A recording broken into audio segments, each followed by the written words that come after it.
Quand on pense à l'éducation physique, on imagine souvent des cours de sport, des matchs, des chronos, mais en réalité, l'EPS l'a toujours été bien plus que ça.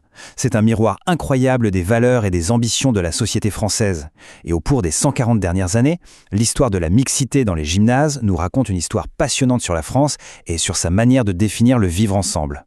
Alors c'est parti. Pour comprendre, il faut remonter le temps, direction la fin du 19e siècle. La France vient de subir la terrible défaite de 1870 contre la Prusse.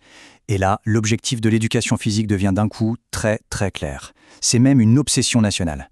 Et pour s'en convaincre, il suffit d'écouter Jules Ferry lui-même, en 1881. Ces mots ne laissent aucune place au doute. La mission numéro 1, c'est de préparer les garçons à devenir des soldats. L'école et l'armée sont directement liées. En gros, le gymnase, c'était un peu l'antichambre de la caserne. On entre donc dans cette première grande période, de 1880 à 1939, une ère qu'on pourrait vraiment appeler « forger le citoyen ». La vision est unique, très claire. L'objectif, ce n'est pas tant le bien-être individuel que de fabriquer un citoyen soldat bien précis, à travers un entraînement physique super rigoureux. Derrière tout ça, il y a un concept que les sociologues appellent la masculinité hégémonique. En fait, l'idée, c'était de modeler les garçons pour qu'ils incarnent l'homme français idéal de l'époque, fort, discipliné et bien sûr prêt à se battre pour la patrie. Et c'est là que la division est la plus frappante.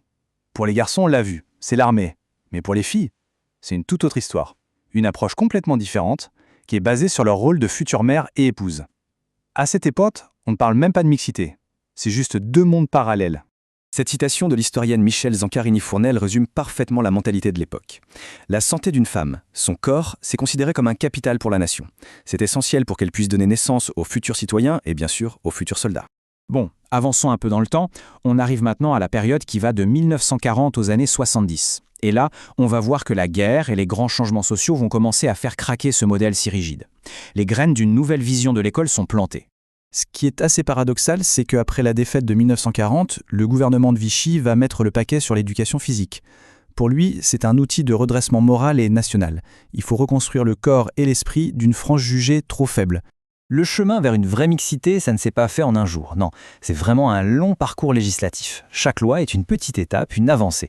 De la création d'un enseignement pour les filles, même séparées, jusqu'au grand tournant qui va tout changer en 1975. Et on y arrive, à ce fameux tournant, la loi Haby de 1975. Sur le papier, c'est une véritable révolution. Fini la séparation des garçons et des filles à l'école, on crée le collège unique et la mixité devient la règle, partout. Mais voilà la grande question. Est-ce qu'il suffit de mettre tout le monde dans le même gymnase pour que l'égalité devienne réelle? Est-ce que la loi change automatiquement les mentalités et les pratiques sur le terrain? Eh bien, ce n'est pas si simple. Et ça nous amène directement à l'ère moderne, des années 80 jusqu'à aujourd'hui. C'est là que notre notion de mixité va complètement exploser. On ne parle plus seulement de la mixité de genre entre garçons et filles, on commence à réfléchir à la place de toutes les diversités. L'évolution est visuellement saisissante. Regardez, on passe d'exercices hyper structurés, presque militaires, où tout le monde fait la même chose, à une vision du sport scolaire qui est collaborative, variée. C'est le jour et la nuit, vraiment. Le passage d'un modèle unique à une infinité de possibilités. Et ça se voit très concrètement dans les programmes actuels. Fini le modèle national unique où tout le monde fait la même gym. Maintenant, on propose une palette d'activités beaucoup plus large, pensée pour inclure des élèves aux profils très différents. Une autre étape absolument majeure, c'est la loi de 2005 sur le handicap. Là, la notion de mixité fait un bond en avant. Il ne s'agit plus seulement de genre, mais d'inclure les élèves en situation de handicap. L'EPS doit s'adapter, c'est devenu une obligation légale. Mais attention, la mixité sur le papier ne veut pas dire que tout est parfait dans la réalité.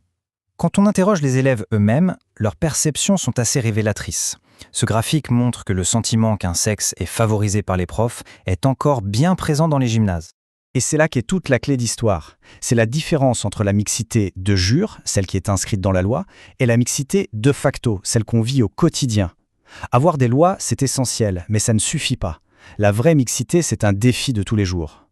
Alors, après ce long voyage de 140 ans, la question reste ouverte. Est-ce que l'école française a enfin appris à conjuguer le mot « ensemble » avec tous ses pluriels, avec toutes ses différences? Le chemin parcouru est immense, c'est certain. Mais la destination finale, celle d'une inclusion totale pour tous, elle n'est peut-être pas encore tout à fait atteinte.